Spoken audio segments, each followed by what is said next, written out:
ಯೋಗಿತಾಸ್ kitchen ಕನ್ನಡಕ್ಕೆ subscribe ಮಾಡ್ಕೊಳ್ಳಿ. ಪಕ್ಕದಲ್ಲೇ ಕಾಣ್ತಿರೋ ಬೆಲ್ ಐಕನ್ನ ಕ್ಲಿಕ್ ಮಾಡಿದ್ರೆ ನಾನು ಯಾವುದೋ ಹೊಸ ವಿಡಿಯೋ ಹಾಕಿದ್ರೂ ನೋಟಿಫಿಕೇಶನ್ ಬರುತ್ತೆ. ಹಾಯ್ ಫ್ರೆಂಡ್ಸ್, ಯೋಗಿತಾಸ್ ಕಿಚನ್ಗೆ ಸ್ವಾಗತ. ಇವತ್ತಿನ ನಮ್ಮ ರೆಸಿಪಿ ಕೋಡುಬಳೆ. ಈ ಕೋಡುಬಳೆಯನ್ನು ಗರ್ಗರಿಯಾಗಿ ಹೇಗೆ ಮಾಡುವುದು ಅಂತ ತಿಳ್ಕೊಳ್ಬೇಕಾದ್ರೆ ಇದಕ್ಕೆ ಏನೇನು ಬೇಕು ಇಂಗ್ರೀಡಿಯೆಂಟ್ಸ್ ಅಂತೆಲ್ಲ ನೋಡ್ಕೋಬೇಕಾಗುತ್ತೆ.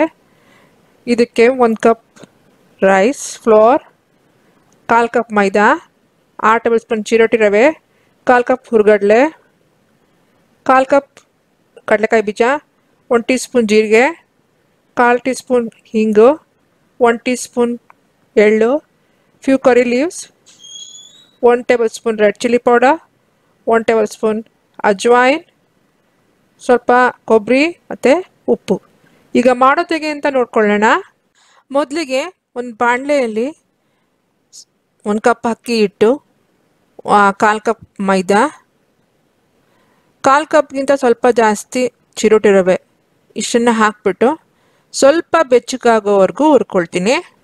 ಈ ರೀತಿ ಹುರಿದ್ಬಿಟ್ಟು ಮಾಡೋದ್ರಿಂದ ಕೋಡುಬಳೆ ಗರಿಗರಿಯಾಗಿ ಬರುತ್ತೆ. ಈಗ ನಾನು ಹುರ್ಕೊಂಡಿದ್ದಾಗಿದೆ. ಇದನ್ನು ಒಂದು ಬೌಲ್ನಲ್ಲಿ ಹಾಕ್ಕೊಳ್ತಾ ಇದ್ದೀನಿ. ಇದಕ್ಕೆ 1 ಟೀ ಸ್ಪೂನಷ್ಟು ಎಳ್ಳು ಹಾಕ್ತಾಯಿದ್ದೀನಿ. ಬೇಕಿದ್ರೆ ಹಾಕ್ಬೋದು, ಇದನ್ನು ಆಪ್ಷನಲ್ಲು. ಹೀಗೆ ನಾನು 1 ಟೀ ಸ್ಪೂನ್ ಜೀರಿಗೆ ಕೂಡ ಹಾಕ್ತಾಯಿದ್ದೀನಿ. ನಂತರ ನಾನು ಕಡಲೆಕಾಯಿ ಬೀಜವನ್ನು ಒಂದು ಬಾಣಲೆಗೆ ಹಾಕ್ಬಿಟ್ಟು ಹುರ್ಕೊಳ್ತಾ ಇದ್ದೀನಿ. ನೀವು ಕಡಲೆಕಾಯಿ ಬೀಜಕ್ಕೆ ಸಿಪ್ಪೆ ಇದ್ದರೆ ಹುರಿದ್ಬಿಟ್ಟು ಸಿಪ್ಪೆನ ತೆಗೆದುಬಿಟ್ಟು ನಂತರ ಉಪಯೋಗಿಸ್ಬೇಕಾಗತ್ತೆ. ಈ ರೀತಿ ಹುರ್ಕೊಂಡು ಕಡಲೆಕಾಯಿ ಬೀಜವನ್ನು ನಾನು ಮಿಕ್ಸಿ ಜಾರ್ಗೆ ಹಾಕ್ಕೊಂಡು ನುಣ್ಣಗೆ ಪುಡಿ ಮಾಡ್ಕೊಳ್ತೀನಿ. ಈ ಕಡಲೆಕಾಯಿ ಬೀಜವನ್ನು ಹಾಕೋದ್ರಿಂದ ಒಳ್ಳೆ ಟೇಸ್ಟ್ ಕೊಡುತ್ತೆ ಕೋಡುಬಳೆಗೆ. ನೋಡಿ, ನಾನು ಈಗ ಬೌಲ್ನಲ್ಲಿ ಹಾಕ್ಕೊಂಡು ಎಲ್ಲ ಒಂದ್ಸರಿ ಮಿಕ್ಸ್ ಮಾಡ್ಕೊಳ್ತೀನಿ. ಈಗ ನಾನು ಅದೇ ಮಿಕ್ಸಿ ಜಾರಿಗೆ ಸ್ವಲ್ಪ ಒಣ ಕೊಬ್ಬರಿಯನ್ನು ಹಾಕೊಳ್ತಾ ಇದ್ದೀನಿ. ಮತ್ತು ಹುರ್ಗಡ್ಲೆ, 1/4 ಕಪ್ ಹುರ್ಗಡ್ಲೆ ತೊಗೊಂಡಿದ್ದೆ. ಅದು ಕರಿಬೇವನ್ನ ಚೆನ್ನಾಗಿ ತೊಳೆದು ಒರೆಸಿರಬೇಕು. ರೆಡ್ ಚಿಲ್ಲಿ ಪೌಡರ್, ಖಾರ ಎಷ್ಟು ಬೇಕು ನೋಡ್ಕೊಂಡು ಹಾಕೊಳ್ಳಿ. ಸ್ವಲ್ಪ ಇಂಗು,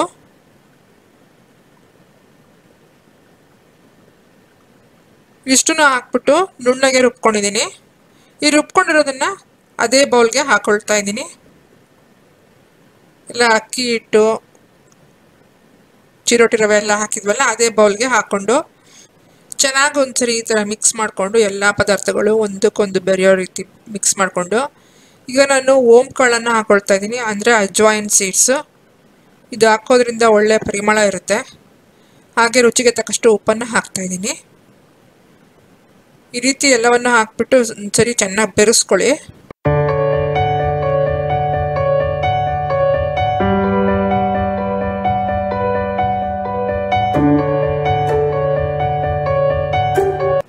ಇವಾಗ ನಾನು ಒಗ್ಗರಣೆ ಸೌಟ್ನಲ್ಲಿ 2 ಟೇಬಲ್ ಸ್ಪೂನಷ್ಟು, 2ರಿಂದ 3 ಟೇಬಲ್ ಸ್ಪೂನು ಚೆನ್ನಾಗಿ ಎಣ್ಣೆ ಕಾಯಿಸ್ಬಿಟ್ಟು ಈ ರೀತಿ ಹಾಕ್ತಾಯಿದ್ದೀನಿ.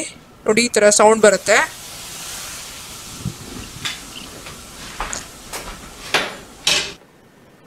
ಆ ಥರ ಚೆನ್ನಾಗಿ ಕಾಯಿಸಿ ಹಾಕೋದ್ರಿಂದ ಕೋಡುಬಳೆ ಗರಿಗರಿಯಾಗಿ ಬರುತ್ತೆ, ಕ್ರಿಸ್ಪಿಯಾಗೂ ಇರುತ್ತೆ.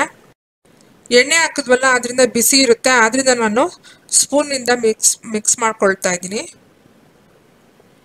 ಇವಾಗ ಸ್ವಲ್ಪ ಕೈಯಲ್ಲಿ ಈ ಥರ ತೊಗೊಂಡು ನೋಡಿದ್ರೆ ಉಂಡೆ ಥರ ಆಗಬೇಕು.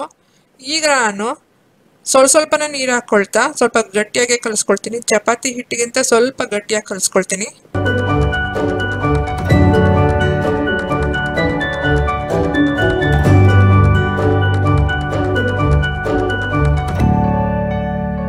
ನೋಡಿ, ಇಷ್ಟು ಮೃದುವಾಗಿದೆ. ಈಗ ಸ್ವಲ್ಪ ತಾದ್ಮೇಲೆ ಒಂದು ಪ್ಲೇಟ್ ಮುಚ್ಚಿಟ್ಬಿಡಿ. ಒಂದು 5 ನಿಮಿಷ ಆದಮೇಲೆ ಹಿಟ್ಟು ನೆನಿಬೇಕು. ಸ್ವಲ್ಪ ತಾದ್ಮೇಲೆ ಈಗ ಸ್ವಲ್ಪನೇ ಹಿಟ್ಟು ತೊಗೊಂಡು ಕೋಡುಬಳೆ ಆಕಾರಕ್ಕೆ ನೀವು ಮಾಡ್ಕೊಳ್ಬೇಕಾಗತ್ತೆ. ಇದು ಎಡ್ಜಸ್ನೆಲ್ಲ ಜಾಯಿಂಟ್ ಮಾಡಬೇಕಾಗತ್ತೆ. ಈಗ ನೋಡಿ, ಕೋಡುಬಳೆ ರೆಡಿಯಾಗಿದೆ. ಈ ಕೋಡುಬಳೆಯನ್ನು ಒಂದು ಪ್ಲೇಟ್ನಲ್ಲಿ ಹಾಕ್ಕೊಳ್ತಾ ಇದ್ದೀನಿ. ಇದೇ ರೀತಿ ಎಲ್ಲ ಕೋಡುಬಳೆಗಳನ್ನು ಮಾಡ್ಕೊಳ್ತೀನಿ.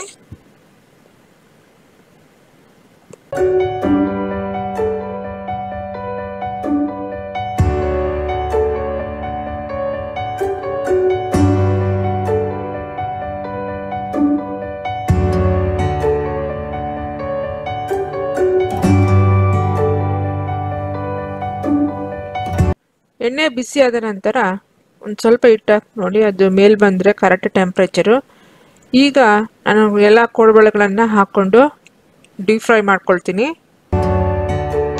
ಕೋಡುಬಳೆನ ಹಾಕಿದ ತಕ್ಷಣ ತಿರ್ವಾಕಕ್ಕೆ ಹೋಗ್ಬೇಡಿ. ಒಂದು 5 ನಿಮಿಷ ಆದಮೇಲೆ ಸ್ವಲ್ಪ ಡೀಪ್ ಫ್ರೈ ಆದಾಗ ತಿರ್ವಾಕ್ಬೇಕು.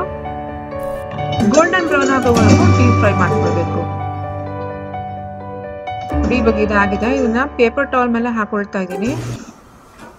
ಈಗ ನೋಡೋಣ ಎಷ್ಟು ಕ್ರಿಸ್ಪಿಯಾಗಿ ಬಂದಿದೆ ನೋಡಿ. ಕೋಡುಬಳೆನ ಹೀಗೆ ಮುರಿದು ತೋರಿಸ್ತೀನಿ ನೋಡಿ. ನೋಡಿ ಎಷ್ಟು ಕ್ರಂಚಿ ಆಗಿದೆ, ಒಳಗಡೆ ಎಲ್ಲ ಕರೆಕ್ಟಾಗಿ ಬಂದಿದೆ.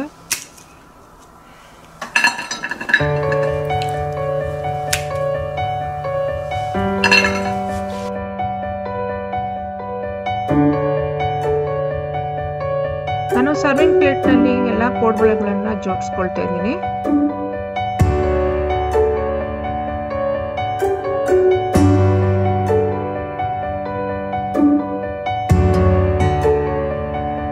ನೋಡಿದ್ರಲ್ಲ ಫ್ರೆಂಡ್ಸ್, ಹೇಗೆ ಮಾಡೋದು ಅಂತ. ನೀವು ಇದನ್ನ ಮನೆಯಲ್ಲಿ ಟ್ರೈ ಮಾಡಿ ನೋಡಿ. ಮತ್ತೆ ಮುಂದಿನ ವಿಡಿಯೋದೊಂದಿಗೆ ಸಿಗೋಣ. ಧನ್ಯವಾದಗಳು.